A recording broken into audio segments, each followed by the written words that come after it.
Mesdames, Messieurs, fidèles téléspectateurs de la belle radio et télévision, la chaîne panafricaine internationale, bonsoir et bienvenue à ce nouveau numéro de la Tribune du Mardi, un numéro consacré pour cette semaine à la situation politique en Côte d'Ivoire, aux conséquences de la liberté totale de mouvement du président Laurent Gbagbo et du ministre Charles Blé Goudé, notamment quelles conséquences sur la vie politique ivoirienne. Pour en parler, nous avons en ligne d'Abidjan Honora Deyedagne, qui est journaliste indépendant. Honora, que nous allons retrouver dans un moment. Et sur ce plateau, Lagrange Simenou Agnankpe, directeur général du cabinet Lige Council et consultant. Bonsoir. Bonsoir Aziz et bonsoir chers téléspectateurs. Et nous allons avant toute chose en venir à ce sujet qui rappelle dans quel contexte l'ancien président ivoirien Laurent Gbagbo et son ancien ministre Charles Blé Goudé ont donc recouvré un peu plus de liberté de mouvement. Laurent Gbagbo, l'ancien président ivoirien, ainsi que Charles Blé Goudé, son ancien ministre, sont libres d'aller et venir désormais. La Chambre d'appel de la CPI a décidé de réexaminer la nécessité de maintenir les conditions imposées à la mise en liberté des deux personnes acquittées. Le rendu de la Chambre d'appel de la Cour pénale internationale stipule que Laurent Gbagbo et Charles Blé Goudé ne sont plus empêchés de se déplacer en dehors des limites de la municipalité dans laquelle ils résident. Ils n'auront plus également à remettre au greffe toutes les pièces d'identité dont ils disposent, en particulier leur passeport. Laurent Gbagbo et Charles Blé Goudé peuvent aller vivre dans l'un des 134 États partis au statut de Rome, y compris la Côte d'Ivoire. Cela à la seule condition que les autorités du pays acceptent de les accueillir. À noter que l'ancien président ivoirien et son ancien ministre sont attendus par la justice en Côte d'Ivoire pour avoir été condamnés à 20 ans de prison par contumace. Il s'agit pour Laurent Gbagbo de l'affaire dite du braquage de la banque BCAO et une condamnation pour acte de torture, homicide volontaire et viol concernant Charles Blé Goudé. L'ancien président ivoirien Laurent Gbagbo et Charles Blé Goudé ont désormais la possibilité de se déplacer dans les 134 États qui sont signataires du traité de Rome. Est-ce que vous envisagez, Lagrange Simenou Agnankpe, leur retour éventuel en Côte d'Ivoire? Il faut déjà saluer cette opportunité qui est donnée à l'Afrique et particulièrement à la Côte d'Ivoire de se réconcilier avec elle-même et saluer également les autorités ivoiriennes, saluer également les autorités politico-administratives africaines qui n'ont ménagé aucun effort à apporter leur soutien d'une manière ou d'une autre, aussi bien au peuple ivoirien qui a été meurtri par le conflit qui a provoqué ces arrestations et ces longues procédures judiciaire. Il serait vraiment bien que les intéressés retournent dans leur nation, mais je pense qu'il faille être prudent. Il faille non seulement être prudent et continuer à respecter les règles qui leur sont édictées et auxquelles je pense qu'ils vont se conformer, notamment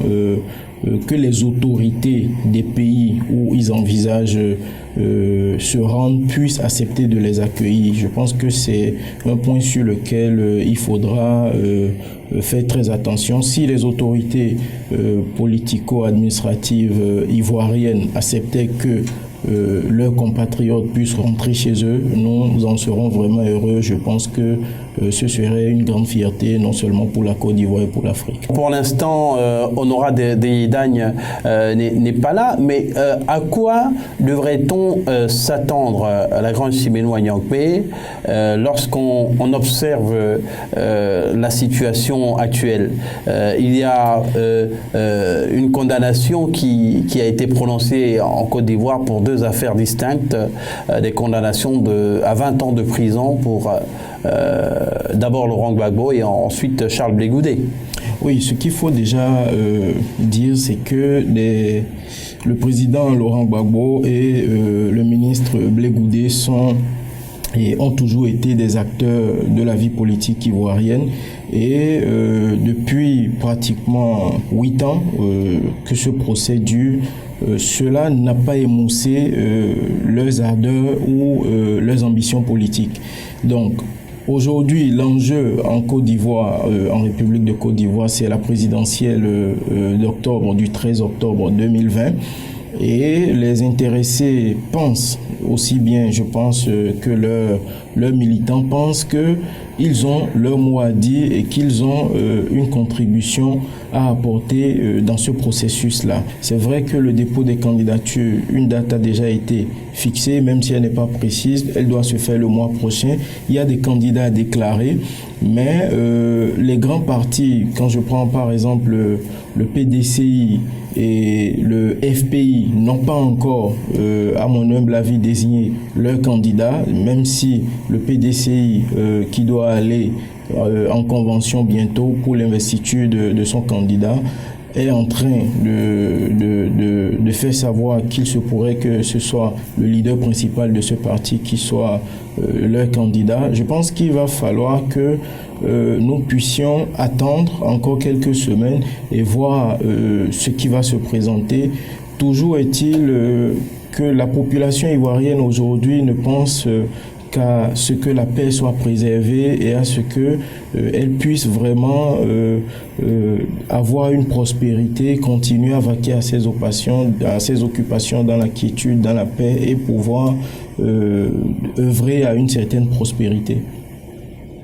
Alors, est-ce qu'il est, dans le contexte actuel, l'élection présidentielle va avoir lieu dans quelques mois, il y a au sein de l'opposition une lueur d'espoir au sein notamment du FPI, du Front populaire ivoirien, qui est né de cette décision de la Chambre d'appel de la Cour pénale internationale.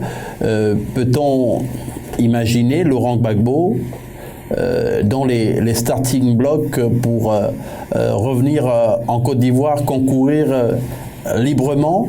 Revenir en Côte d'Ivoire, concourir librement, je pense qu'il vaut mieux ne pas s'y attendre, encore qu'il reviendra aux autorités politico-administratives d'en décider s'il l'intéressait même ou si son parti manifestait la volonté de déposer sa candidature.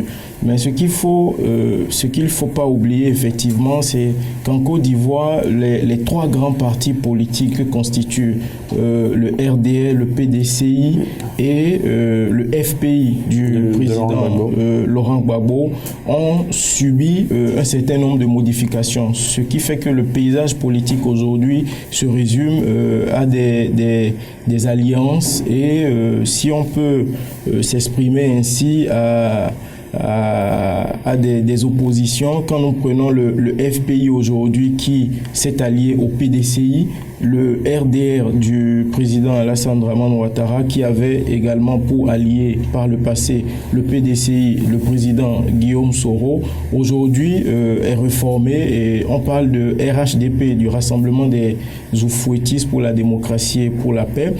Et ceux-là ont déjà aujourd'hui désigné leurs candidats. Le FPI et le PDCI qui se sont alliés ont dit qu'ils auront chacun leur candidat. Donc il faut se poser un certain nombre de questions.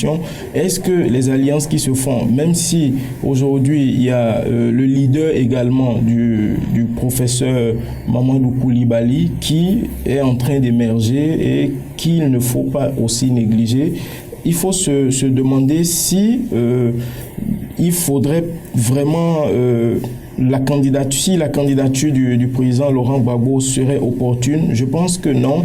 On n'a pas besoin d'être président de la République pour apporter un plus. Le président Laurent Gbagbo a été pendant pratiquement une décennie président de la Côte d'Ivoire. Nous avons vu les efforts qu'il a eu à fournir. Il y a eu cette situation qui a fait en sorte qu'il s'est retrouvé de l'autre côté. Aujourd'hui, je pense que la communauté internationale et le monde entier lui donnent la possibilité de de redorer le blason de l'Afrique. Donc il y a beaucoup, le champ est vraiment vaste et grand. Il n'est pas nécessaire qu'il soit vraiment candidat à la présidentielle, même si sa libération et son retour au pays apporteront vraiment un plus à la population qui s'est sentie meurtrie et qui s'est sentie marginalisée par ce qu'il a subi ces 10 dernières années. On a vu dans les derniers développements de l'actualité, suite à cette décision, que le magazine panafricain Jeune Afrique a, dans un article, relayé que des familles de victimes de la crise post-électorale de 2010-2011 ne souhaitaient pas le retour au pays de Laurent Gbagbo. Quel crédit accorder à cela? Du crédit, je ne sais pas s'il faut accorder du crédit ou pas, mais une chose est certaine, le président Laurent Gbagbo a été une personnalité de ce pays-là, qui est un grand pays d'Afrique, et il est également à ce jour le leader principal d'un parti politique qui n'est pas à négliger, qui n'est pas des moindres. Et il serait quand même, à mon humble avis, judicieux de lui donner la possibilité de retrouver la terre de ses aïeux. Il serait vraiment judicieux que les Ivoiriens se réconcilient vraiment et mettent de côté ce qui s'est passé il y a une décennie et pensent réellement à la prospérité de leur pays, pensent aux générations à venir. Comme l'a dit le président Alassane Dramane Ouattara, il n'a pas été facile, mais nous avons vu que durant cette décennie, il y a quand même une croissance qui a été maintenue, même si l'on estime que cette croissance ne s'est pas ressentie au niveau de toute la population. Il y a un travail qui a été fait et je pense qu'il va falloir aujourd'hui que le peuple ivoirien pense plus au futur, travaille à véritablement se pardonner, à se réconcilier et à mettre en œuvre des politiques pour pouvoir avancer dans la confiance et dans la paix pour le bien-être de cette nation-là qui a beaucoup apporté à l'Afrique par le passé. La Côte d'Ivoire a beaucoup apporté au continent africain par le passé. Le continent africain a beaucoup souffert de cette crise qui a secoué le pays. Les ambitions, elles sont légitimes. Nous avons parmi les plus jeunes Guillaume Soro, l'ancien président de l'Assemblée nationale, Charles Blé Goudé, qui reste un soutien de Laurent Gbagbo, même s'il a les dents longues. Beaucoup lui prêtent des intentions pour la présidentielle, le fauteuil présidentiel dans les années à venir. Oui, déjà, moi je suis de ceux qui pensent qu'il ne faut pas refuser à certaines personnes qui l'estiment certaines ambitions. Si le ministre Blé Goudé, qui a été aussi un jeune leader politique de son pays, pense qu'il a la carrure nécessaire et qu'il est en mesure d'assumer les responsabilités de chef d'État, et si son pays lui en donnait l'opportunité, pourquoi pas? Ce qu'il faut également dire, c'est que le peuple ivoirien aujourd'hui, parce qu'il s'agit particulièrement du peuple ivoirien, le peuple ivoirien attend beaucoup de ses gouvernants, attend beaucoup de ses dirigeants. Le ministre Blé Goudé n'a pas été en Côte d'Ivoire depuis pratiquement 8 ans. Et ce qui veut dire qu'il n'a pas été au fait d'un certain nombre de réalités, même si il a eu sur le terrain une équipe qui était présente et qui suivait le cours des événements. Je pense que pour le moment, ce qu'il serait vraiment judicieux de faire, c'est de pouvoir accompagner les Ivoiriens dans ce processus de paix, de cicatrisation des blessures passées et redonner confiance à ces Ivoiriens-là. Donc de suite, penser déjà à un certain nombre d'échéances électorales, penser participer à un certain nombre d'échéances électorales, je pense que cela ne devrait pas être la priorité du ministre Blé Goudé, encore qu'il lui revient à lui d'en décider. Il revient à Blé Goudé d'en décider. mais il y a aussi autour de Charles Blé Goudet une formation politique des militants, lui qui est connu comme un tribun et un soutien inconditionnel de Laurent Gbagbo. Est-ce que c'est pour lui le moment de se porter candidat à l'élection présidentielle, pensez-vous, ou faudrait-il qu'il continue d'évoluer sous l'ombre tutélaire de son mentor? Vous l'avez dit tout à l'heure, Aziz, le ministre Blé Goudet est un soutien du président Laurent Gbagbo. Et il y a quelques années, le président leader du PDCI, Henri Konan Bédié, avait renoncé à sa candidature aux élections présidentielles au profit de son allié qui était le président Alassane Dramane Ouattara.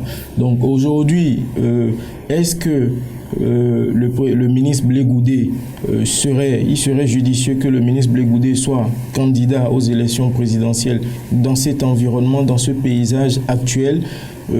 Il lui revient d'en décider et il revient également aux autorités en charge d'organiser le processus électoral d'en décider. Mais je pense, comme je le disais encore tout à l'heure, que ce qui est à faire aujourd'hui, c'est de prendre du recul après avoir passé ces étapes-là. Nous avons été très nombreux à suivre à plusieurs reprises le procès du ministre Blé Goudet, du président Laurent Gbagbo. Nous avons été émerveillés des éclaircissements qu'ils ont apportés. Donc, je pense qu'il va falloir que le ministre Blé Goudet, le président Laurent Gbagbo, que nous aimons tous et que certainement les autorités politico-administratives ivoiriennes également apprécient et aiment bien, puissent prendre du recul et prendre des décisions qui pourraient apporter vraiment une certaine fierté à leurs militants et au peuple ivoirien en général. Laurent Gbagbo va certainement aspirer à rentrer en Côte d'Ivoire. Le président Alassane Ouattara, pas que lui, la classe politique ivoirienne va-t-elle faciliter ce retour au pays de l'ancien président pour lui permettre de jouer sa partition peut-être dans le retour à la paix, à la réconciliation? Il serait vraiment pas bien d'interdire à un fils d'un terroir de retourner sur ce terroir-là. Ce ne serait pas appréciable. Mais la décision revient aux autorités politico-administratives ivoiriennes. Nous avons vu le président Alassane Dramane Ouattara amnistier il y a 2 ans l'ex-première dame, Madame Simone Gbagbo, qui était en train de passer sa peine. Elle a été amnistiée comme beaucoup d'autres qui sont proches du président Laurent Gbagbo. Donc, pourquoi ne pas s'attendre et pourquoi ne pas œuvrer tous autant que nous sommes jeunes Africains, autorités politico-administratives d'autres pays qui étaient intervenus dans cette situation-là, pourquoi ne pas œuvrer pour demander au président Alassane Ouattara de bien vouloir permettre à ce que les intéressés, le président Laurent Gbagbo, le ministre Blé Goudet et aujourd'hui M. Guillaume Soro, pourquoi ne pas les amnistier également et leur permettre de revenir sur la terre de leurs aïeux et ainsi donner un véritable crédit à la réconciliation à laquelle il a toujours appelé. Je pense que c'est la tâche qui nous revient à nous autres observateurs et à toutes les autres personnalités qui puissent quand même impacter, parce qu'il s'agit de l'Afrique. C'est vrai, il s'agit en particulier de la Côte d'Ivoire, mais c'est l'Afrique qui gagne. Parce que si la Côte d'Ivoire tousse, je pense que c'est l'Afrique qui s'enrhume. Nous ne sommes pas sans savoir le nombre de compatriotes africains qui résident en Côte d'Ivoire, en dehors de la population ivoirienne elle-même, de l'impact de la croissance que nous observons en Côte d'Ivoire. Donc je pense qu'il faudrait que chacun de nous, où que nous soyons, puissions œuvrer afin que les intéressés puissent retourner chez eux, même si on devrait leur interdire un certain nombre de choses. Cela n'est pas impossible, donc c'est ma conviction, Aziz. Cela n'est pas impossible, mais il y a aussi les appréhensions, nous le disions tantôt, de ceux qui sont considérés comme les victimes de cette crise post-électorale. Il va falloir trouver le moyen de faire en sorte que ces gens obtiennent réparation. Je crois que les autorités ivoiriennes avaient organisé à un moment donné ce que j'appelle des moments de réconciliation et du pardon. Et il avait été, à mon humble avis, prévu d'accompagner d'une manière ou d'une autre les personnes qui avaient été victimes. Mais il faut aussi dire que tout le monde n'allait certainement pas pouvoir être accompagné, parce que tous les Ivoiriens d'un bord ou d'un autre ont d'une manière ou d'une autre été victimes de cette crise-là. Donc aujourd'hui, je pense qu'il va falloir penser au pardon et penser à l'avenir, penser aux enfants ivoiriens qui sont nés depuis ce moment-là, penser à la jeunesse qui est là depuis, et pouvoir donner vraiment un bel exemple aux autres pays, l'exemple de Havre de Paix qui était ce pays-là il y a des décennies antérieures, que cela soit repensé et remis en selle pour que nous puissions vraiment applaudir ce grand pays-là et applaudir le peuple de ce grand pays. Pour permettre à la Côte d'Ivoire de redémarrer, il y a là aussi beaucoup d'efforts en ce qui concerne les acteurs politiques principaux. Quelle devrait être la position, mis à part le FPI, des autres acteurs politiques, notamment des poids lourds comme Henri Konan Bédié, Alassane Dramane Ouattara, pour saisir cette opportunité de renforcer, de matérialiser de finaliser la réconciliation nationale, le processus. C'est une grande opportunité qui leur est donnée, et je crois que ce qu'il y a à faire de fondamental, c'est de penser à l'intérêt général, de penser à l'intérêt collectif, de penser à l'intérêt du peuple ivoirien. Aujourd'hui, le peuple ivoirien a soif de la paix. Nous avons l'élection présidentielle qui pointe à l'horizon dans moins de 5 mois. Comment va-t-on, avec la crise sanitaire du Covid-19 qui est présente, arriver à tenir ces différentes dates, et surtout arriver à permettre aux Ivoiriens de voter dans de bonnes conditions. On sait que le candidat du parti au pouvoir est actuellement évacué sanitaire en France, Amadou Gon Coulibaly. Est-ce que toutes ces situations ne pourraient pas entraîner un report de l'élection présidentielle? Un report, moi je crois qu'il serait vraiment délicat de parler de report ou d'envisager un report, encore qu'il appartient aux autorités étatiques ivoiriennes de le décider en fonction des réalités du terrain. Nous ne sommes pas sur le terrain, nous ne sommes pas en République de Côte d'Ivoire. C'est vrai que la crise actuelle a secoué et a fait beaucoup de dégâts, mais le gouvernement ivoirien n'a pas manqué d'œuvrer afin que les effets de cette crise-là soient maintenus. Et il y a un mois, je crois que la modification de la Constitution a eu lieu, et le président par ordonnance avait également modifié le code électoral, avait fait les réajustements qu'il fallait par rapport au code électoral. Donc le processus en fait de la tenue de l'élection présidentielle ivoirienne à mon humble avis, suit son cours. Et si un report devait être envisagé, les autorités l'auraient senti préalablement et auraient pris un certain nombre de décisions. Il y a un travail qui est en train d'être fait, à mon humble avis, quand même, pour que cette élection-là tienne à bonne date. On poursuit pour indiquer que nous aurions dû avoir Honora Yedagne, journaliste indépendant ivoirien en ligne d'Abidjan, mais quelques problèmes de liaison téléphonique ont empêché de le joindre depuis le début de cette émission.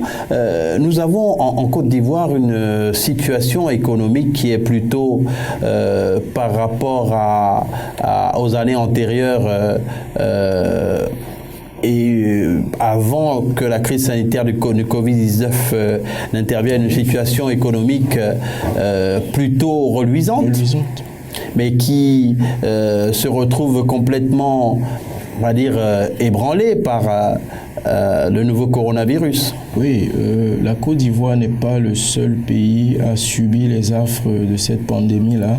C'est vrai que le travail qu'a mis en œuvre les autorités politico-administratives ainsi que le peuple ivoirien leur avait permis d'avoir un taux de croissance, je crois, qui oscillait entre 7 et 10%, et qui était maintenu sur une longue période.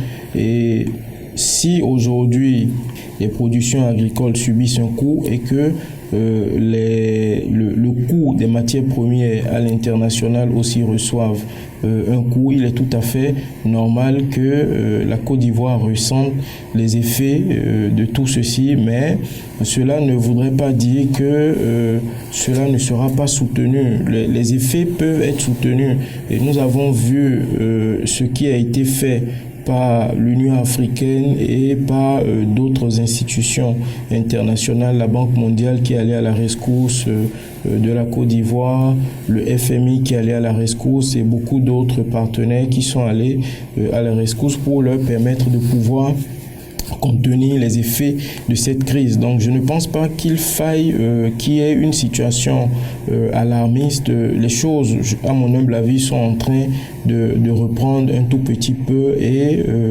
les choses vont redécoller si le travail qui a été fait est maintenu, si un certain nombre de situations comme des enlisements politiques n'intervenaient pas.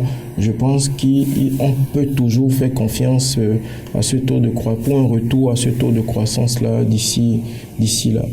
Le retour de la croissance, elle est conditionnée par le retour également d'une meilleure activité économique avec la réouverture probable des frontières et une libre circulation entre les différents pays et les continents. Nous avons par exemple en Afrique de l'Ouest, dans la plupart de ces pays, et notamment en Côte d'Ivoire, l'état d'urgence qui a été prolongé. Oui, ce qui est tout à fait normal puisque le virus est toujours là.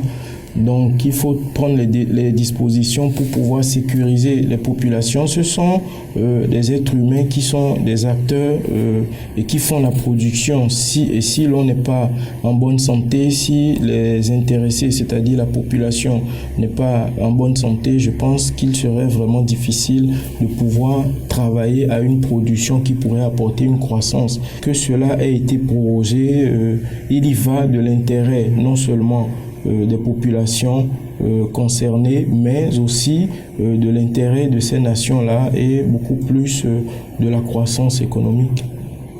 La croissance économique qui a en tout cas de gros problèmes parce qu'il y a énormément d'efforts à faire et tous les voyants sont au rouge sur l'ensemble du continent et à travers le monde. La Côte d'Ivoire, pour redémarrer véritablement, a besoin de stabilité politique. Il y a par rapport à cette élection présidentielle qui va arriver, des inquiétudes. Ces inquiétudes sont-elles, la grande Chimilou Agnampé, légitimes ? Les inquiétudes sont légitimes parce que, vous savez, quand nous remontons dans l'histoire politique de la Côte d'Ivoire, après les indépendances, a connu 30 ans de monopartisme, et ce n'est que dans les années 90, à la suite de quelques crises qui ont fragilisé un peu la politique économique. Ce n'est qu'au cours de ces années-là que le pays s'est ouvert au multipartisme, au pluripartisme. Et les 30 ans qui ont suivi les années 90, c'est-à-dire de 90 à ce jour, quand vous observez également, à chaque décennie, il y avait eu un certain nombre de situations. Après le décès du père de l'indépendance, le défunt président Houphouët-Boigny, le président de l'Assemblée nationale qui était le leader aujourd'hui du PDCI, le président Henri Konan Bédié, a eu à gouverner cette nation-là jusqu'en 99, où il y a eu une instabilité politique, il y a eu un coup d'État qui l'a fait partie. Donc depuis l'après 90, la Côte d'Ivoire est dans une période, dans un cycle d'instabilité politique. Ce qui nous amène aujourd'hui à dire que la priorité de la Côte d'Ivoire aujourd'hui doit être de retrouver, de travailler à avoir et retrouver une stabilité politique permanente. L'instabilité qu'a connue la Côte d'Ivoire est allée croissante et n'a pas empêché quand même que ce pays, qui est un pays dont les fils et les filles, ainsi que les Africains qui y séjournent et tous ceux qui y séjournent, travaillent à maintenir et à avoir une certaine croissance économique. Donc aujourd'hui, le problème fondamental de la Côte d'Ivoire, c'est de travailler à asseoir les bases d'une stabilité politique qui leur permettra d'aller plus loin, qui leur permettra d'aller de l'avant. Pour aller de l'avant, il faut, vous le soulignez tantôt, une stabilité politique. La plupart de ces acteurs politiques qui sont des anciens alliés du parti au pouvoir se réclament de l'héritage de Félix Houphouët-Boigny, qui est un héritage de paix. Cet héritage-là va-t-il permettre notamment à Henri Konan Bédié et à Alassane Ouattara de se réconcilier, ou bien c'est une réconciliation qui est inenvisageable de votre point de vue au stade où on en est? Je crois avoir suivi une interview du président Henri Konan Bédié qui avait clairement notifié qu'il n'avait pas de contentieux avec le président Alassane Dramane Ouattara.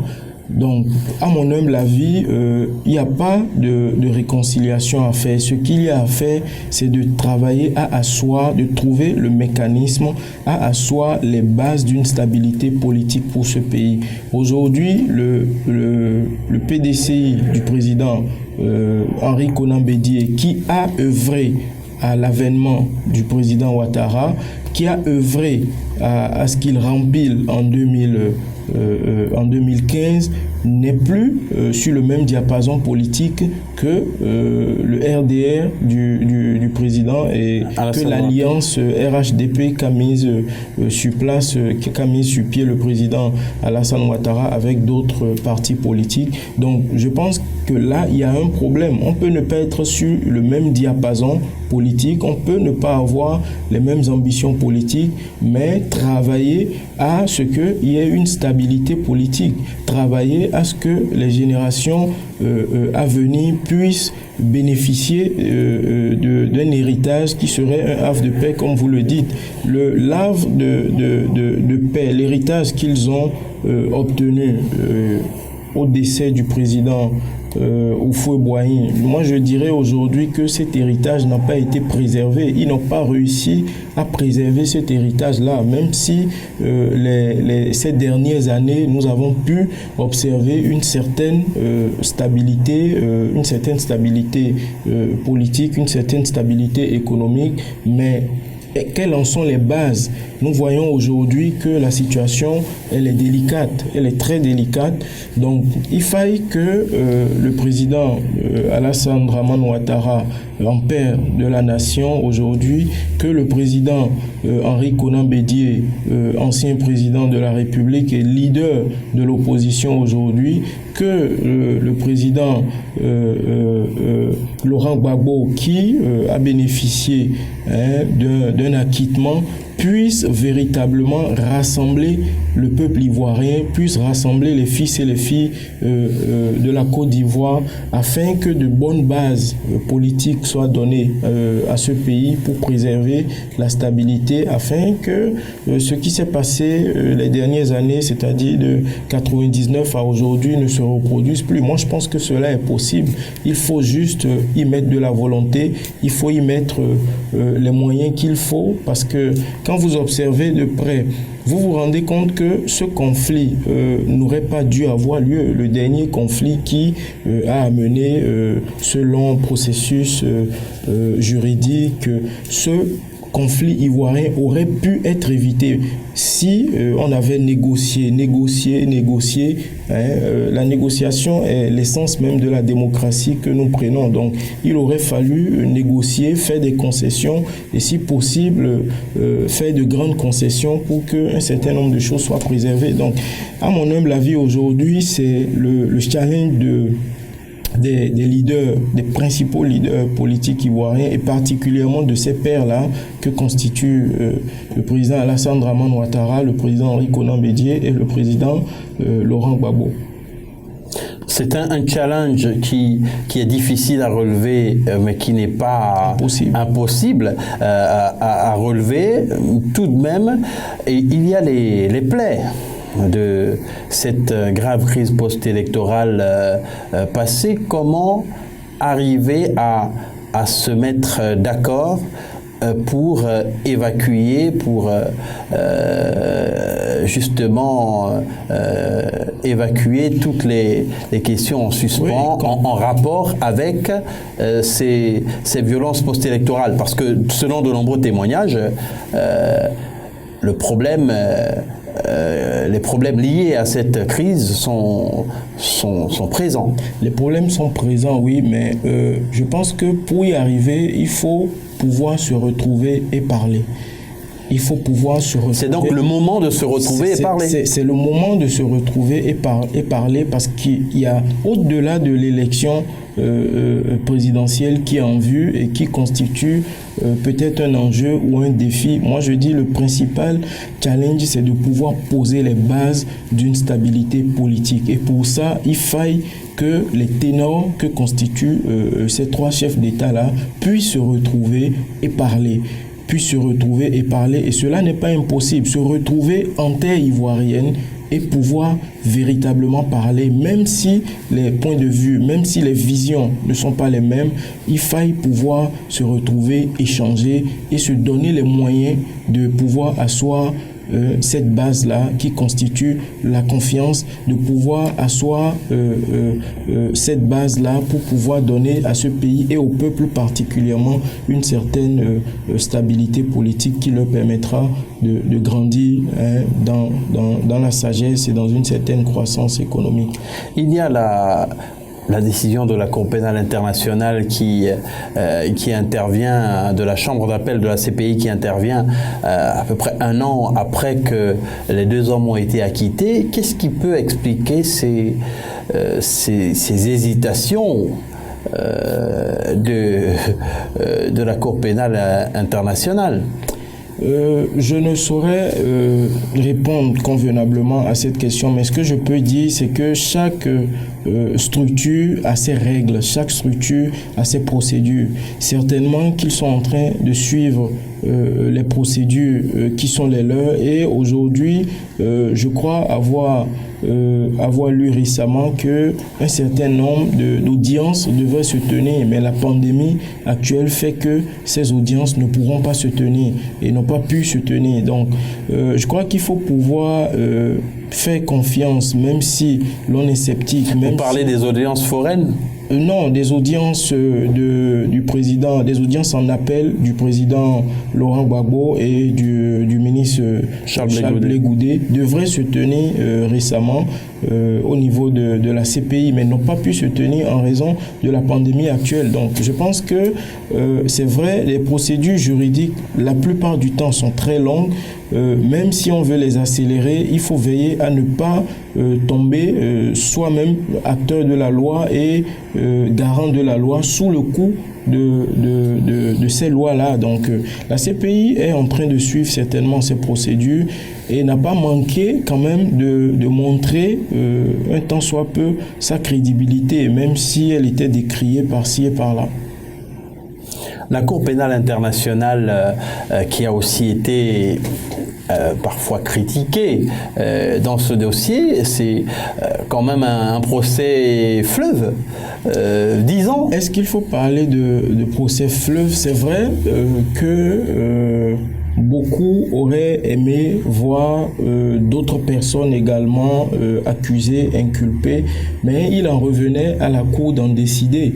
Et la Cour n'a pas jugé utile de pouvoir interpeller ces personnes-là.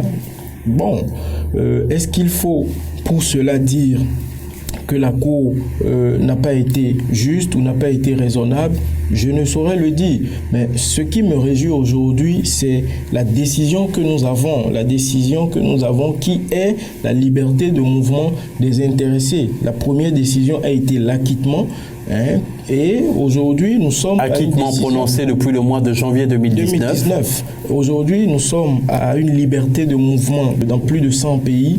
Donc, je pense que la communauté internationale, quand je parle de communauté internationale, je veux parler de la CPI, je veux parler de tous les acteurs du monde, ont donné à l'Afrique l'opportunité de se réconcilier avec elle-même.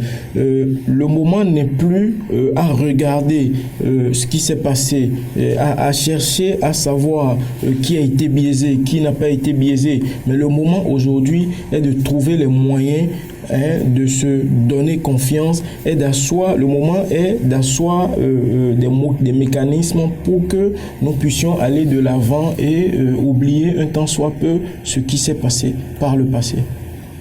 Pour oublier ce qui s'est passé, il va falloir que la justice fasse son travail, notamment en Côte d'Ivoire. À quoi devrait s'attendre maintenant qu'il y a cette décision qui permet une liberté de mouvement de l'ancien président Laurent Gbagbo et de Charles Blé Goudé? À quoi devraient s'attendre les victimes de cette crise post-électorale de 2010-2011 en Côte d'Ivoire? Les victimes ne sont autres que le peuple ivoirien.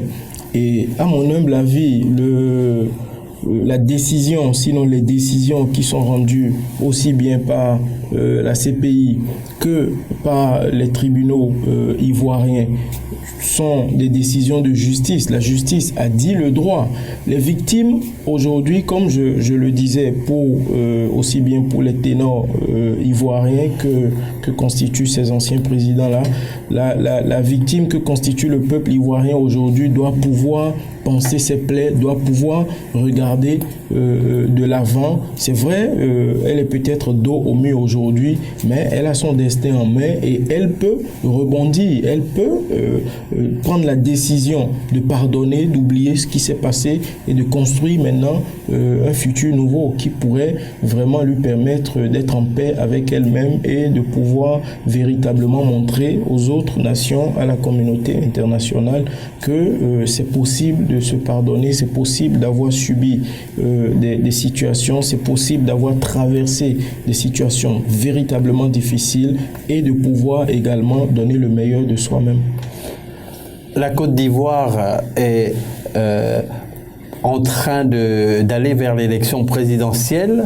Cette décision de la Chambre d'appel de la Cour pénale internationale est venue jeter selon de nombreux observateurs, un coup de froid au sein de la majorité présidentielle, alors que du côté de l'opposition, et notamment du FPI, on se sent galvanisé selon les mêmes interprétations. Est-ce qu'il faut dire que cette décision a jeté un coup de froid du côté de la majorité présidentielle? Je ne les ai pas entendus le dire, je n'ai pas eu ce retour-là. C'est vrai que nous n'avons pas eu de déclaration officielle de la majorité présidentielle ivoirienne, mais cela ne veut pas dire qu'il faille déjà penser que la majorité présidentielle ne se réjouit pas de la décision qui a été prise. La majorité présidentielle ivoirienne travaille pour le peuple ivoirien. Et quoi que l'on dise, le président oui, mais Laurent Gbagbo pour se maintenir au pouvoir, certainement. Se maintenir au pouvoir. Avec l'ambition de se maintenir au pouvoir. Pour se maintenir au pouvoir, il faut aller aux élections, il faut gagner les élections. Et ils sont en train de travailler à ce que il y ait des élections transparentes. Et aujourd'hui, ils ont déjà choisi leur candidat, ce qui n'est pas le cas ailleurs. Il y a des candidats qui se sont déclarés oui, mais il y a les ténors là que constituent le PDCI et le FPI qui n'ont pas encore choisi leur candidat. Donc, est-ce qu'il faut dire qu'ils veulent se maintenir au pouvoir? Je ne saurais le dire, je ne suis pas en mesure de faire cette affirmation, mais ce que j'observe me permet de dire que la Côte d'Ivoire a l'opportunité, que ce soit la majorité présidentielle ou que ce soit l'opposition, la Côte d'Ivoire a aujourd'hui le sacré privilège de montrer à l'Afrique que nous sommes capables de donner du meilleur de nous-mêmes, nous sommes capables de pardonner et nous sommes capables de construire quelque chose de très beau. La Côte d'Ivoire a la possibilité aujourd'hui de se réconcilier avec elle-même, de tourner la page peut-être, mais il va falloir un effort collectif et la grande Chimène Wanyangpe l'a souligné tantôt. On aurait aimé avoir pour ce thème bien sûr la participation d'Honorade Yedagne qui est journaliste ivoirien indépendant, mais la qualité de la communication, de la liaison téléphonique nous a fait défaut. Nous espérons que nous aurons la prochaine fois, lorsque nous aborderons ce sujet de la Côte d'Ivoire, eh bien la possibilité d'avoir y compris lui et d'autres personnes ressources pour faire le tour de la question. Nous sommes arrivés au terme de cette émission, la grande Chimène Wanyangpe. On peut donc considérer que la suite pour les Ivoiriens sera peut-être plus apaisée si on considère que cette décision va contribuer à apaiser les esprits. Cette décision de la Chambre d'appel de la Cour pénale internationale. Nous le souhaitons. Vous savez, aujourd'hui, vous et moi, nous sommes jeunes et moi, je voudrais profiter pour lancer, pour demander humblement au nom de la jeunesse africaine et particulièrement du réseau des jeunes africains leaders des Nations Unies et du G54 Afrique qui sont des associations panafricaines de jeunesse. Je voudrais humblement demander au ténor de la Côte d'Ivoire, demander humblement déjà au président Alassane Dramane Ouattara de vraiment saisir cette opportunité pour pouvoir accorder, s'il le faut, la grâce présidentielle à toutes ces personnalités-là, à cet ancien président qu'est le président Laurent Gbagbo, à Charles Blé Goudé et pourquoi pas au président Guillaume Soro et voir dans quelle mesure les recevoir sur leur territoire, les recevoir chez eux pour qu'ensemble ils puissent s'asseoir pour véritablement poser les jalons d'une stabilité pérenne et durable pour la Côte d'Ivoire. Le président Alassane Dramane Ouattara a dit qu'il voulait céder le pouvoir à une jeune génération. Cette jeune génération est là et il peut encore faire plus en donnant l'exemple et en ne permettant pas que d'autres nations ou que d'autres autorités politico-administratives d'autres nations puissent se saisir de cette opportunité. Ils ont la possibilité d'aller dans une centaine de pays, mais ils seraient vraiment heureux que la Côte d'Ivoire, qui est leur pays, leur ouvre la porte, même si cela devrait être assorti de certaines conditions. C'est la demande que je fais au nom de la jeunesse africaine au président Alassane Dramane Ouattara et également aux intéressés, c'est-à-dire au président Laurent Gbagbo, au président Henri Konan Bédié et également à tous les autres, de pouvoir véritablement penser à l'intérêt général, à l'intérêt de la population ivoirienne et à la fierté de l'Afrique. On espère que votre message sera entendu d'Agrange Chimènou à Niampé. Le thème qui nous a réunis ce soir est liberté totale de mouvement du président Laurent Gbagbo, de l'ancien président Laurent Gbagbo et du ministre Charles Blé Goudé. Quelles conséquences sur la vie politique ivoirienne? Merci de nous avoir suivis et très bonne suite de programme sur Label Radio et Télévision, votre chaîne panafricaine internationale.